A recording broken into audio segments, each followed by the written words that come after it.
Chris Evans Avengers Doomsday casting లో join అయ్యారు అనే న్యూస్ వచ్చినప్పటి నుండి Captain America, Captain Hydra, Nomad ఇలాంటి పేర్లు చాలా వినిపిస్తున్నాయి అనమాట. కన్ఫర్మేషన్ క్యారెక్టర్ లేదు కానీ కాస్టింగ్ కన్ఫర్మ్ అయిపోయింది.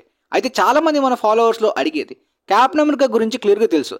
అసలు ఈ కెప్టెన్ హైడ్రా, నోమాడ్ ఈ క్యారెక్టర్స్ ఏంటి, అసలు ఈ Captain Hydra version Captain America ఏ విధంగా ఉంటాడో అని తెలుసుకోవాలని చాలా మంది అడిగారు. సో ఆ మెయిన్ స్టోరీ, కామిక్ స్టోరీ గురించి క్లియర్ గా ఇప్పుడు తెలుసుకుందాం. ఎందుకంటే కెప్టెన్ హైడ్రా, నోమాడ్ గురించి పక్కన పెట్టినట్టయితే మోస్ట్లీ క్రిస్ ఎవన్స్ ని ఒక హీరో క్యారెక్టర్ కాకుండా విలన్ క్యారెక్టర్ లైక్ ఆర్డిజల్ అని తీసుకొచ్చే ప్రయత్నం అని కూడా ఎక్కువ శాతం సోర్సెస్ నుండి న్యూస్ వస్తుందన్నమాట. అంటే అవెంజర్స్ డూమ్స్డే లోని బిగ్గెస్ట్ థ్రెట్ గా ఈ విలన్స్ తోటి చూపించి తర్వాత సీక్రెట్ వర్స్ లోని సాటిస్ఫైయింగ్ గా ప్లాన్ చేద్దామని.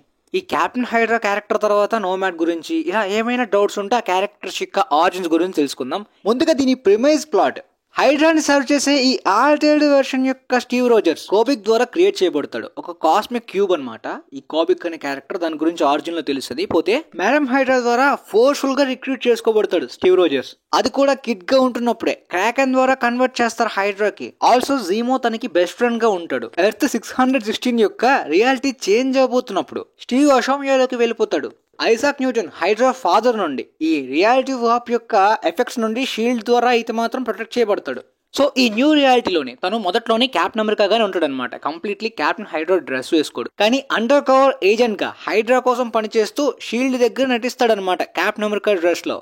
షీల్డ్ ఏజెంట్స్ ని అండ్ మొత్తం షీల్డ్ ని తన గుప్పెట్లోకి తీసుకొచ్చిన తర్వాత హైడ్రా ద్వారా టేక్ ఓవర్ చేస్తాడు. ఆ న్యూ హైడ్రాకి తను సుప్రీం లీడర్ గా మారుతాడు. సుప్రీం హైడ్రా అదే కెప్టెన్ హైడ్రా అనమాట. సో తర్వాత ఆ క్యూబ్ తోటి రీరైట్ చేద్దాం అనుకుంటాడు రియాలిటీ మొత్తాన్ని హైడ్రా రియాలిటీ కోసం. సో ఇదంతా ప్రేమేజ్ అనమాట. ఇప్పుడు మెయిన్ ఆరిజిన్ లోకి వెళ్ళిపోదాం. సెంటినెంట్ కాస్మిక్ క్యూబ్ ఆల్సో కోబిక్ గా కూడా పిలువబడేది ఎగ్జిస్టెన్స్ లోకి వచ్చిన తర్వాత, అది కూడా హైడ్రా చేతుల్లోకి అందిన తర్వాత ఒక సీక్రెట్ చైల్డ్ ఫామ్ ద్వారా మేనిఫెస్ట్ చేయబడుతుంది. అది తన ఆమ్ని ప్రెజెన్స్ పవర్ ని యూజ్ చేసుకునేది సీక్రెట్ గా రెడ్ స్కల్ యొక్క క్లోన్ కోసం. రెడ్ స్కల్ ఈ కాస్మిక్ క్యూబ్ ని ఒకప్పుడు పొందుదామని చాలా గట్టిగా ఉండేది, కానీ కెప్టెన్ అమెరికా ద్వారా కోల్పోవడం. షీల్డ్ దానిలో ఒక ఫ్రాగ్మెంట్ ని యూజ్ చేసి ఈ కోబిక్ ని క్రియేట్ చేస్తారు. ఈ కోబిక్ కి రెడ్ స్కల్ పాస్ట్ ద్వారా కనెక్షన్ అయితే ఉంటుందన్నమాట. దాన్ని అడ్వాంటేజ్ గా తీసుకుందాం అనుకుంటాడు. అది తన ఆమ్ని పోటెంట్ యొక్క పవర్స్ ని యూజ్ చేసి స్టీవ్ రోజర్స్ ని ఆల్టర్నేట్ టైమ్ లైన్ లోని హైడ్రాకి లాయల్ గా మారుస్తుంది. అది కూడా చిన్నప్పుడే. ఈ న్యూ టైమ్ లైన్ లోని స్టీవ్ రోజర్స్ హైడ్రాకి 1926 లోని పరిచయం అవుతాడు. అప్పుడు అతని ఏజ్ కేవలం 6 years. వాళ్ళ మదర్ సారా రోజర్స్ కూడా ఈ loyal community Hydra high ranking members లోని ఒక వ్యక్తి.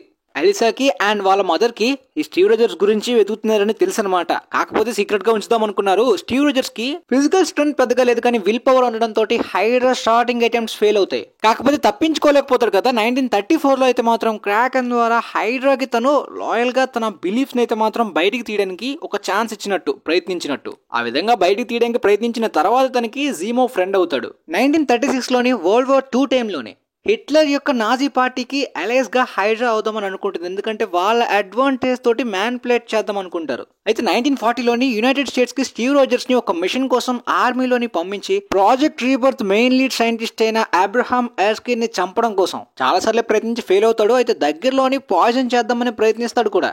పక్కన ఉన్న జనరల్ ఫిలిప్స్ అయితే ఈ రోజర్స్ యొక్క వార్ ఎఫర్ట్స్ గురించి, అమెరికా కోసం పెడుతున్న ఎఫర్ట్స్ గురించి అయితే మెచ్చుకుంటాడు అనమాట.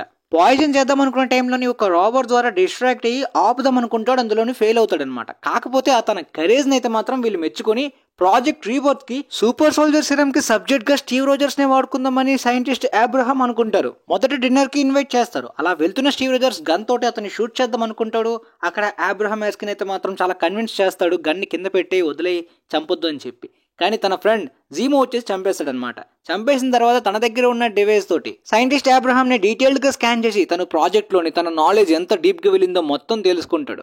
అప్పుడు తన ప్రాజెక్ట్ గురించి ఆర్నిమ్ జోలా తోటి డీల్ ని కుదుర్చుకుని అబ్రహాం యొక్క వర్క్ ను మొత్తాన్ని క్యారీ చేయమంటారు. జోలా కూడా హైడ్రాకి లాయల్ సర్వెంట్. ఆ విధంగా ఆ ప్రాజెక్ట్ రీబర్త్ ద్వారా గట్టి ఫిజిక్ తోటి కెప్టెన్ అమెరికాగా మారుతాడు. కానీ కెప్టెన్ అమెరికా అయిన తర్వాత కూడా హైడ్రాకి లాయల్ గా ఒక స్పై గానే ఉంటాడు. మొత్తం డీటెయిల్స్ అన్ని రివీల్ చేస్తూ ఉంటాడు. కానీ 1944లోని కొంతమంది ఇన్వేడర్స్ హైడ్రా మీద అటాక్ చేసి హెల్మెట్ జీమోని కిడ్నాప్ చేసి వాళ్ళ ఫాదర్ జీమోని చంపేస్తారు. ఈ ఇన్వేడర్స్ కి ఈ హైడ్రా డీటెయిల్స్ ఇచ్చినది ఎలిసా అని చెప్పి స్టీవ్ రోజర్స్ నమ్మి తనని వెంట పెడతాడు అనమాట. తనని పట్టుకుందాం అనుకున్నప్పటికీ తను రెడ్ స్కల్ గురించి చూపిస్తుంది అనమాట. ఈ నాజీ లీడర్ అయిన Red Skull Hydra leader Zemo వాళ్ళ ఫాదర్ ని చంపేసి మొత్తం హైడ్రాని ఆక్యుపై చేద్దామని ఈ విధంగా చేశాడని 1 year తర్వాత రెడ్ స్కల్ ని పట్టుకుంటాడు. కానీ రెడ్ స్కల్ దగ్గర జీమో ఎప్పట్లలో ఉన్నాడు కదా కిడ్నాప్ చేసి. సో తన ఫ్రెండ్ ని తననైతే మాత్రం యూజ్ చేసుకుని నీ లాయల్టీని ప్లస్గా నా దగ్గర చూపిస్తేనే వదులుతా అని రెడ్ స్కల్ ఫోర్స్ చేస్తాడు. కానీ మనసు విరిగిపోయిన స్టీవ్ రోజర్స్ యుద్ధాన్ని మధ్యలోనే ఆపేస్తాడు. కానీ ఎలిసా అప్పుడే ఈ అలైస్ క్రియేట్ చేసే న్యూ కాస్మిక్ క్యూబ్ వెపన్ గురించి తనకి చెప్తుంది. వాళ్ళ మదర్ని కల్పించి ఈ రియాలిటీని వాప్ చేసే ఈ కాస్మిక్ క్యూబ్ ని అలైస్ యూజ్ చేద్దాం అనుకున్నారు వారిని విన్ అవ్వడానికి అని చెప్తుంది. ఎలిసా పవర్ ద్వారా ఎన్షూర్ చేస్తుంది కాస్మిక్ క్యూబ్ ద్వారా తను సర్వైవ్ అవ్వగలడని చెప్పి. సో కొన్ని డికేడ్స్ తర్వాత చేంజ్ వరల్డ్ ని ఎలా ఉన్నదాన్ని అలా చేయడమే స్టీవ్ రోజర్స్ యొక్క లాస్ట్ మిషన్ లాంటిది. జపాన్లో అషోమియాకి వెళ్ళిన తర్వాత స్పియర్ ద్వారా పుట్టిన హైడ్రా మొత్తం ఎంటైర్ హైడ్రా సోర్స్ అంతా కూడా ఎక్కడి నుండే వస్తుందని తెలుసుకుంటాడు. దాంతోపాటు తను ఈ న్యూ రియాలిటీ వాప్స్ గురించి క్రియేట్ చేయబడ్డాడు ఈ క్యూబ్ ద్వారా. ఈ విషయాలన్నీ కూడా తెలుసుకుంటాడు. వెంటనే వరల్డ్ ని చేంజ్ చేద్దాం అనుకుంటాడు కూడా. కానీ ఎలా ఉన్న వరల్డ్ ని మళ్ళీ అలా మార్చేస్తే ఖచ్చితంగా స్టీవ్ రోజర్స్ హైడ్రాకి సర్వ్ చేయడు, అలైస్ కి సేవ్ చేస్తాడు, ఫైట్ చేస్తాడు, క్యాప్టెన్ అమెరికాగా లాయల్ గా ఉంటాడు. ఇదంతా పెద్ద లూప్ గా జరుగుతుంది అనమాట. ఈ మధ్యలో చాలా పెద్ద కామిక్ హిస్టరీ ఉంటుంది. అది ఒక వీడియోలో చెప్పడానికి సరిపోదు. ఫర్ ఎగ్జాంపుల్ లూప్ లో ఇరుక్కున్న తర్వాత తను మళ్ళీ రెడ్ స్కల్ యొక్క క్లోన్ ద్వారా మీట్ అవ్వడం, రెడ్ స్కల్ కోసం పనిచేయడం, దాంతోపాటు ఇందులో చాలా మంది సూపర్ హీరోస్ ఇన్వాల్వ్ అవడం, మేడం హైడ్రా తను చనిపోతున్నప్పుడు స్టీవ్ రోజర్స్ ని సేవ్ చేయడం, ఇదంతా కూడా ఆ కాస్మిక్ క్యూబ్ కోసం అనమాట. ఎప్పుడైతే హైడ్రా వరల్డ్ ని మొత్తం చేంజ్ చేస్తారో అప్పుడు మొత్తం చాలా మంది సూపర్ హీరోస్ అందరూ కూడా అండర్ గ్రౌండ్ లోకి వెళ్ళిపోతారు. కానీ ఎప్పుడైతే తను జపాన్ ఎలా ఉన్న వరల్డ్ ని అలా మార్చడానికి క్యూబ్ ని వాడుతాడో సో ఇదంతా కూడా జరగకుండా తను నార్మల్ స్టీవ్ రోజర్స్ గానే ఉంటాడు. కానీ హాకై, యాంట్ మ్యాన్, ఫాల్కన్, స్టీవ్ వీళ్ళందరూ కూడా కలిసి ఆల్మోస్ట్ డిస్ట్రాయ్ చేస్తున్న టైంలోని కామిక్ అయితే మాత్రం ఈ ఆల్టర్నేట్ వెర్షన్ అయిన స్టీవ్ రోజర్స్ ని రియాలిటీని వాప్ చేసి తీసుకొస్తుంది. ఇక్కడ ఇద్దరు స్టీవ్ రోజర్స్ కి ఫైట్ జరుగుతుంది అనమాట. ఈ ఫైట్ లోని హైడ్రాకి లాయల్ గా ఉండే స్టీవ్ రోజర్స్ అయితే మాత్రం ఓడిపోతాడు. ప్రిజన్ లో పెడతారు. కాకపోతే మొత్తం హైడ్రా అంతరించిపోయిన తర్వాత ఒక్క గాడ్ మాత్రం హైడ్రాకి లాయల్ గా ఇంకా ఉంటాడు. దాని ద్వారా ఆ ప్రిజన్ నుండి బయటకు వచ్చిన స్టీవ్ రోజర్స్, అదే ఈ Hydra loyal Steve Rogers Deadpool ని మీట్ అవుతాడు. ఈజీగా అయితే మ్యాన్ప్లేట్ చేయగలుగుతాడు. కానీ ఎస్కేప్ అవుతాం అనుకున్న టైంలోని పనిషర్ కి చిక్కుతాడు అనమాట. ఈజీగా హెలికాప్టర్ ని మొత్తాన్ని కూడా అక్కడ హైడ్రాని ఆపగలుగుతాడు. మళ్ళీ లోపలేస్తారు. కానీ ఈసారి యునైటెడ్ స్టేట్స్ ప్రెసిడెంట్స్ కి క్లియర్ గా డీటెయిల్స్ వెళ్ళిపోతాయి. ఇతను ఎంత పెద్ద పవర్ఫుల్, ఎంత డేంజర్ అని చెప్పి. సో క్లియర్ గా అనౌన్స్ చేసేస్తాడు బిగ్గెస్ట్ థ్రెట్ హైడ్రా సుప్రీం అని. వివిధ రకాలుగా టార్చర్ చేసి చంపుతున్నప్పుడు తన బ్లడ్ అంతా పూల్ నుండి ఇలాగా పారుతున్నప్పుడు అయితే మాత్రం హైడ్రా మంత్రాన్ని చదువుతాడు ఈ లాయల్ హైడ్రా స్టీవ్ రోజర్స్. ఈ హైడ్రా పవర్ అనేది జపాన్లోని ఒక స్పియర్ ద్వారా పుట్టినట్టు, మొత్తం సోర్స్ అంతా ఇక్కడే ఉన్నట్టు, ఎక్కడెక్కడికి వెళ్తుందో ఏంటో క్లియర్గా అయితే మాత్రం ఈ సుప్రీం హైడ్రాకి క్లియర్గా తెలుస్తుంది కదా. సో ఆ విధంగా తను మళ్ళీ తిరిగి బతికేస్తాడు.